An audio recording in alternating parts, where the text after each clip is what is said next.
प्यारे विद्यार्थियों, देखिए हम लेसन फर्स्ट की नए पॉइंट पे विचार करेंगे। हमारा जो पिछला पॉइंट था वो था जैव विविधता।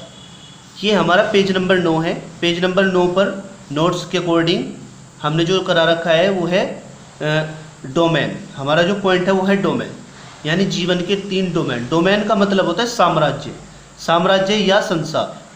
ठीक है, तो जीवन की यदि हम देखें कि पृथ्वी पर जो जीवन है वो 3 दिशाओं में गया, ऐसा माना जाता है जीव विज्ञान के अनुसार। तो 3 डोमेन यानी 3 संसार कौन कौन से हैं इस जीव जंतुओं के? देखिए, जीव विज्ञान के वर्गीकरण के अध्ययन में आधुनिक जैव वैज्ञानिकों ने कोशिकाओं की रासायनिक संरचना एवं राइबोसोम, आरएनए, न्यूक्लियोटाइडों के अनुक्रम में अंतर, एंजाइमों के रासायनिक संयोजन का विस्तार पूर्वक विश्लेषण, कोशिका कला की लिपि संकल्पना एवं एंटीबायोटिक्स के लिए इसकी संवेदनशीलता का अध्ययन कर यह ज्ञात किया कि आदिकाल में ही, आदिकाल मतलब बहुत समय पहले, आदिकाल में ही जैव उद्विकास यानी जब कभी पृथ्वी पर जीवों का विकास हुआ था उस समय को बोलते हैं आदिकाल, जिसका अभी कोई निश्चित समय नहीं है।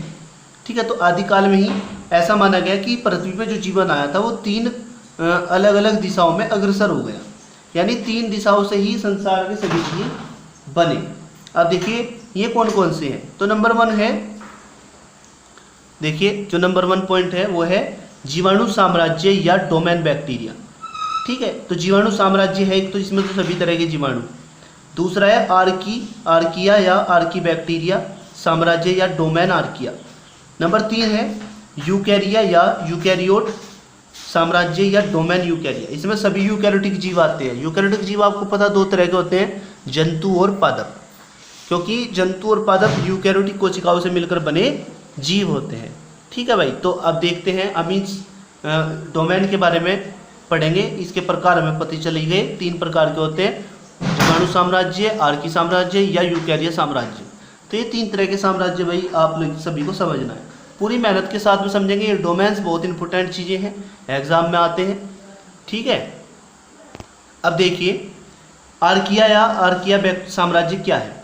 ये अति आद प्रोकैरियोटिक, यानी कोशिका कौन सी है, जहाँ भी प्रोकैरियोटिक लिखा हुआ आ जाएगा तो समझ लेना वो प्रोकैरियोटिक की कोशिकाओं से बने जीव हैं। ये अति आद प्रोकैरियोटिक जीव होते हैं। इनकी कोशिका कला साखित हाइड्रोकार्बन की श्रृंखला से निर्मित होती है। यहाँ से की जगह की कर लेना। ठीक है, यानी साखित हाइड्रोकार्बन जो होते हैं, आपने रसायन विज्ञान में पढ़ा होगा, उनसे बनी होती है इनकी कोशिका कला, यानी कोशिका के बाहर की जो दीवार होती है चारों तरफ से घिरी होती है कोशिका, उसकी बात कर रही है। इनमें केंद्रक कला का अभाव होता है, क्योंकि प्रोकैरियोटिक कोशिकाएं आपको पता पूर्ण विकसित कोशिका तो नहीं है, आध कोशिका मानी जाएगी, यानी ऐसी कोशिका जिनमें केंद्रक के चारों ओर केंद्रक कला नहीं होती वह आध विकसित कोशिका कहलाती है। इनका जीव रसायन एवं आरएनए यूबैक्टीरिया से भिन्न होता है। इनसे पृथ्वी पर जीवन के प्रारंभिक उद्विकास की जानकारी होती है, यानी जो प्रोकैरियोटिक जीव हैं वे पृथ्वी पर उत्पन्न होने वाले या संसार में जन्म लेने वाले सबसे पहले जीव माने जाते हैं। ठीक है, इन पर एंटीबायोटिक्स का कोई प्रभाव नहीं होता। तो ये बात आप लोगों को समझनी है। उदाहरण की बात करें तो मेथेनोजेंस जो मेथेन गैस का निर्माण करते हैं, ऐसे बैक्टीरिया समस्त प्रोकैरियोटिक जीवाणु को सम्मिलित किया गया, मतलब समस्त जितने भी जीवाणु हैं संसार में उन सभी को इसी में सम्मिलित किया गया। यानी कहने का मतलब ये है कि संसार में जब पृथ्वी का विकास निर्माण हुआ उसके पश्चात जब जीवन की शुरुआत हुई पृथ्वी पे, तो 3 दिशाओं में जीवन चला था। तो पहली दिशा कौन सी, मतलब सबसे पहले जो जीव बने थे वो कौन से बने थे? एक तो बने थे बैक्टीरिया यानी जीवाणु। ठीक है, अब दूसरी तरह के कौन से बने थे वो देखते हैं। अब देखिए प्यारे विद्यार्थियों, आप सभी को बड़ी गहनता से समझना है ये पॉइंट। अब देखना, डोमेन बैक्टीरिया या यूबैक्टीरिया साम्राज्य, ये प्रोकैरियोटिक जीव है, ये भी प्रोकैरियोटिक प्रकार के जीव है। प्रोकैरियोटिक प्रकार के जीव क्या होते हैं? जो पूर्ण विकसित कोशिका से नहीं बने होते। और हमेशा एक बात ध्यान रखना, यूकैरियोटिक जीव इतने सूक्ष्म होते हैं कि इन्हें देखने के लिए हमें सूक्ष्मदर्शी का सहारा लेना पड़ता है, मतलब इन्हें सामान्य आंखों से कभी नहीं देख सकते। इसकी कोशिका जीव कला ग्लिसरॉल से संबंध असाकित वसा अम्ल की श्रृंखलाओं की निर्मित होती है, मतलब उनसे बनी होती है। कोशिका द्रव्य में नग्न डीएनए अणु होता है। अब नग्न डीएनए अणु तो इसलिए होता है ना, जब केंद्रक के चारों ओर केंद्रक कला ही नहीं होती, तो केंद्रक में उपस्थित अनुवांशिक पदार्थ तो स्वतंत्र रहेगा ना, तो वो कैसा होता है भाई? नग्न होता है। नग्न बोलेंगे उसको, जो कवर्ड नहीं है किसी चीज़ से। इनमें केंद्रक कला का अभाव होता है। वही बात है, केंद्रक के चारों ओर, मतलब कोशिका में केंद्रक के चारों ओर यानी अनुवांशिक पदार्थ के चारों ओर केंद्रक कला नहीं होती, तो इसलिए बोलेंगे अभाव होता है। इनमें प्रोकैरियोटिक जीव सम्मिलित होते हैं, मतलब इसमें डोमेन बैक्टीरिया में प्रोकैरियोटिक जीव आते हैं, किंतु इन पर एंटीबायोटिक्स का प्रभाव पड़ता है। इनसे पहले वालों पर कोई प्रभाव नहीं पड़ रहा था, लेकिन इन पर पड़ता है। यानी दूसरी दिशा में जो जीव थे, सूक्ष्म जीव बने, उन पर एंटीबायोटिक्स का प्रभाव पड़ा। इनका आरएनए आर्किया या यूकैरिया के आरएनए से भिन्न होता है। जो पहला हमने ऊपर पढ़ा था अभी आर्किया डोमेन, उसके डीएनए से थोड़ा भिन्न होता है इसका। इसमें 70S प्रकार के राइबोसोम पाए जाते हैं, जो प्रोकैरियोटिक कोशिका का सामान्य गुण है। अब यदि हम बात करें तो इसके उदाहरण की, तो इसमें कैसे जीव होते हैं? एक तो संसार की सबसे छोटी कोशिका माइकोप्लाज्मा, वो भी इसी का उदाहरण है। साइनोबैक्टीरिया नीले हरे शैवाल जो हम बोलते हैं जिन्हें, ठीक है, वो भी इसी का उदाहरण है। वे जीव बने, तो एक तो ये बने सभी जीवाणु, और दूसरा माइकोप्लाज्मा और साइनोबैक्टीरिया भी इसी के जीव बने।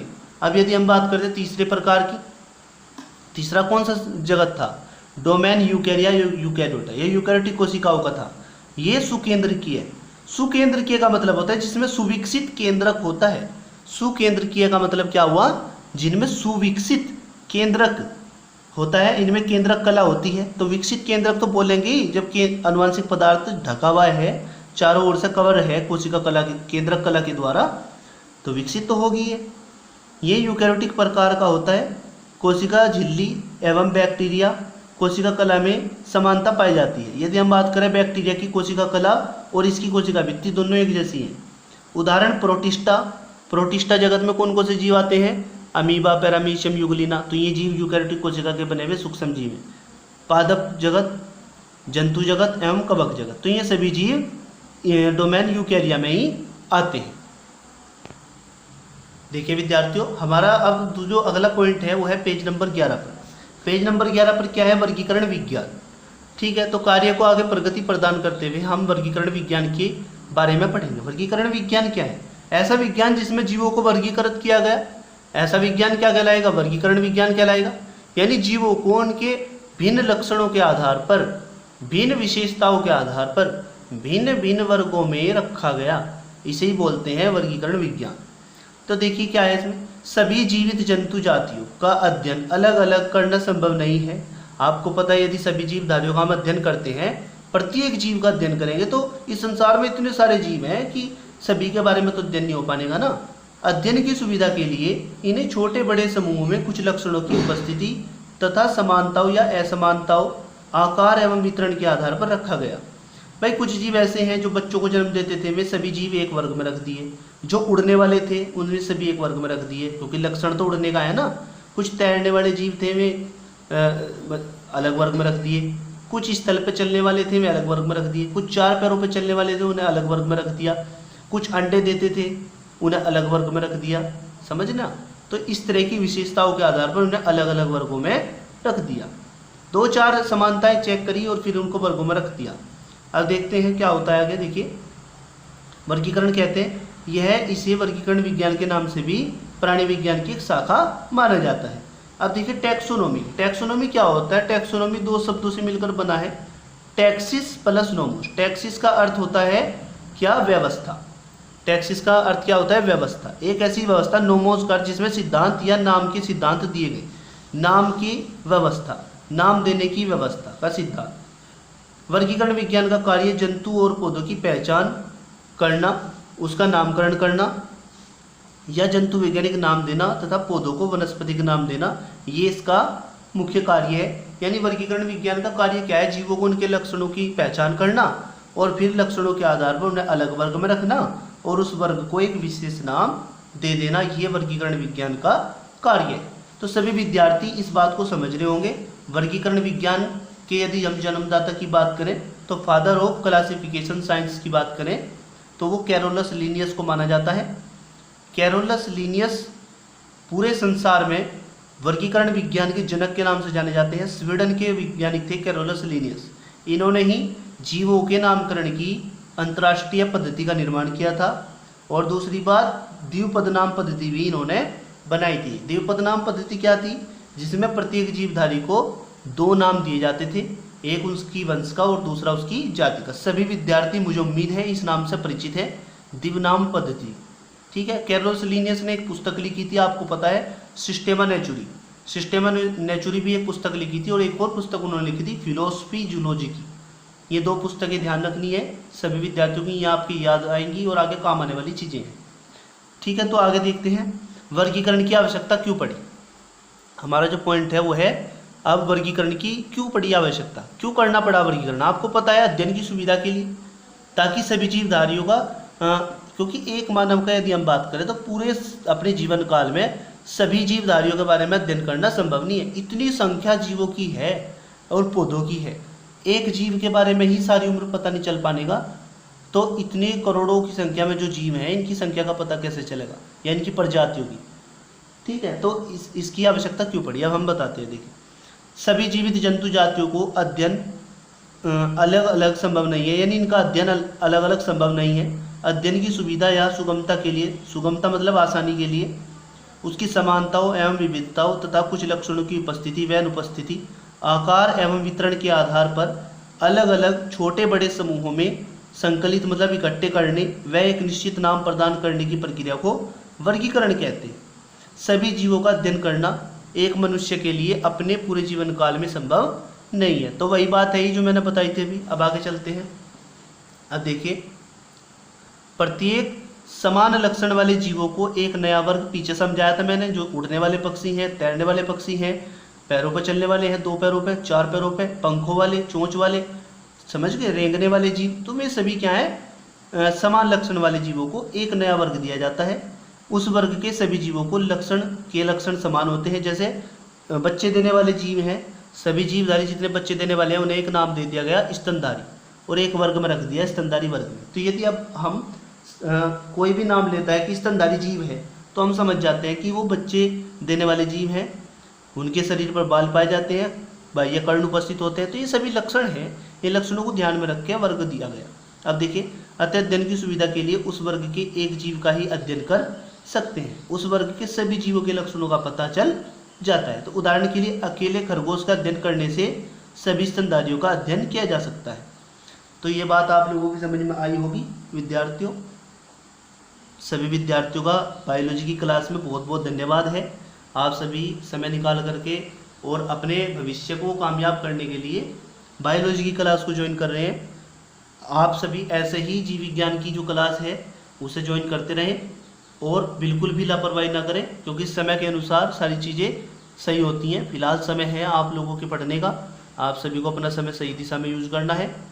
ठीक है, अब देखिए, जंतु जातियों का वैज्ञानिक नामकरण। देखिए, एक ही देश के विभिन्न भिन्न भागों में एक ही जंतु जाति में अलग अलग देसी नामों से पुकारा जाता है। ये नॉर्मल नाम है, क्षेत्रीय भाषाओं में बोल सकते हैं अपने देसी नामों में। विभिन्न देश की भाषा भिन्न भिन्न होती है, आप सभी को पता, कहीं इंग्लिश, कहीं फ्रेंच, कहीं जर्मनी, कोई चाइनीज, कहीं हिंदी, कहीं पंजाबी, कहीं गुजराती, इस तरीके से कहीं फारसी भाषा होने के कारण समस्या और भी जटिल होती जा रही है। अब मानने की बात है, हमारे यहाँ किसी जीव को एक नाम से बुलाते हैं, उसे ही गुजरात में किसी और नाम से बुला रहे हैं, उसे ही बंगाल में किसी और नाम से बुला रहे हैं। तो इसलिए एक ही देश में भिन्न भिन्न भाषाएं हैं। तो पूरे संसार की बात करें तो यदि हम अपने यहाँ भैंस कहते हैं किसी जीव को, जरूरी नहीं है कि वो अन्य देश में भी भैंस ही कहेंगे, वे किसी और नाम से भी बोल सकते हैं, क्योंकि उनके वहाँ भी वो पाई जाती है। तो इसलिए इसका नामकरण इसलिए किया जाता है ताकि सभी जीव, एक ऐसा नाम होना चाहिए जो पूरे संसार में प्रचलित हो। अब देखिए आगे, समस्या और भी जटिल होती जा रही है। एक स्थान पर किसी जंतु जाति को उसके स्थानीय नाम से पहचान सकते हैं। जैसे साधारण घरेलू चिड़िया भारत में गौरैया, इंग्लैंड में हाउस स्पैरो, हॉलैंड में मुश्च, स्पेन में गोरियोन, जर्मन में हास्पर्लिंग। यदि हम जापान की बात करें तो जापान में सुजून बोलते हैं, और पुर्तगाल में से पार्डल बोलते हैं। तो कितने नाम रखे गए, आप सभी को पता, बहुत सारे नाम हैं। अब हम तो गौरैया चिड़िया के नाम से जानते हैं ना, हम अगर कहीं और जाके बोलेंगे कि गौरैया चिड़िया बताइए कहाँ है, तो वो नहीं बता पाएंगे, उन्हें उनकी देश की भाषा में बताना पड़ेगा। कभी कभी किसी एक प्रचलित नाम से दो भिन्न समूह के जंतुओं को पुकारते हैं। अब हमारे यहाँ गौरैया चिड़िया इसे बोलते हैं, तो क्या पता गुजरात में गौरैया चिड़िया किसी और पक्षी को भी बोलते हों। अतः वैज्ञानिक नाम पद्धति की आवश्यकता का एहसास होने पर प्रत्येक जंतु जाति प्रत्येक जंतु जाति का केवल एक वैज्ञानिक नाम होना आवश्यक है। तो उदाहरण के लिए घरेलू चिड़िया की यदि हम बात करते हैं तो घरेलू चिड़िया इसका उदाहरण है। तो कुछ वैज्ञानिक नाम दिए गए हैं भाई। तो ये वैज्ञानिक नाम मैंने आप सभी को सेंड भी करे थे, ठीक है, आप सर्च भी कर सकते हैं सभी जीवों के वैज्ञानिक नाम। तो वैज्ञानिक नाम जैसे कि मैं कुछ नाम बताता हूँ आपको, सभी नाम तो बता पाना इस समय संभव नहीं है। जैसे दरियाई घोड़ा की बात करते हैं तो हिप्पोकैम्पस ट्रिमेकुलेट्स इसका वैज्ञानिक नाम है, जंतु वैज्ञानिक नाम है क्योंकि जंतु है। तो हिप्पोकैम्पस ये तो इसका किसका नाम है, इसकी वंश का नाम है, और जाति का नाम इसका ट्रिमेकुलेट्स है। यदि हम मेंढक की बात करते हैं तो मेंढक का नाम जो है ये पूरे विश्व में मान्य नाम है। हम राना टिग्रीना बोलेंगे तो सभी पूरे देश इसका पालन करते हैं। राना इसके वंश का नाम है और टिग्रीना इसकी जाति का नाम है, ठीक है। यदि बंदर की बात करते हैं तो मुका का मुलाटा इसका वैज्ञानिक नाम है। दोनों नाम मिला करके एक नाम बनता है, इन दोनों को मिला करके। ये वंश और जाति के यहाँ अलग अलग दिखा रखे, ठीक है भाई। यदि हम बात करें मनुष्य के वैज्ञानिक नाम की तो मनुष्य का वैज्ञानिक नाम हुआ होमोसेपियंस, ठीक है। भैंस की बात करें तो भैंस का नाम होता है बोस बबलिस। और यदि हम गाय की बात करें तो बोस टाउर्स होता है भैंस का नाम। यदि हम बिल्ली की बात करते हैं तो फेलिस डोमेस्टिका भी बोल सकते हैं इसको। और एक बात ध्यान यहाँ पे रखना, यहाँ पे जो वैज्ञानिक नामकरण हैं ये भी दो तरह के हैं, ठीक है। तो दो तरह के नाम है, कुछ जो जीव हैं केवल हिंदुस्तान में मिलते हैं, वे अन्य किसी देश में नहीं मिलते। तो यहाँ उसका नाम कुछ और है और अन्य देश के जीव का नाम कुछ और है, ठीक है। तो ये बात आपको ध्यान रखनी है। वैज्ञानिक नाम भी दो तरह के हैं, इसमें वंश का नाम अलग अलग तरीके से दिया हुआ है, कुछ का जाति का नाम अलग अलग तरीके से दिया हुआ है। तो यहाँ पे आपको घबराने की कोई आवश्यकता नहीं है। जो नाम हम आपको बता रहे हैं, जो हमने लिखवाए हुए हैं, वही नाम आपको इस्तेमाल करने हैं। यदि हम कुत्ते की बात करें तो कुत्ता एक पारिवारिक जीव है। तो कुत्ता क्या है, कैनिस फैमिलियरियस इसका नाम बन जाएगा। गाय की बात करें तो गाय का वैज्ञानिक नाम बोस इंडिकस भी होता है और बोस टाउर्स भी होता है। बैल की हम बात करें तो बोस टाउर्स भी बोल सकते हैं। यदि हम बात करें प्रीमिजीनियस टाउरस।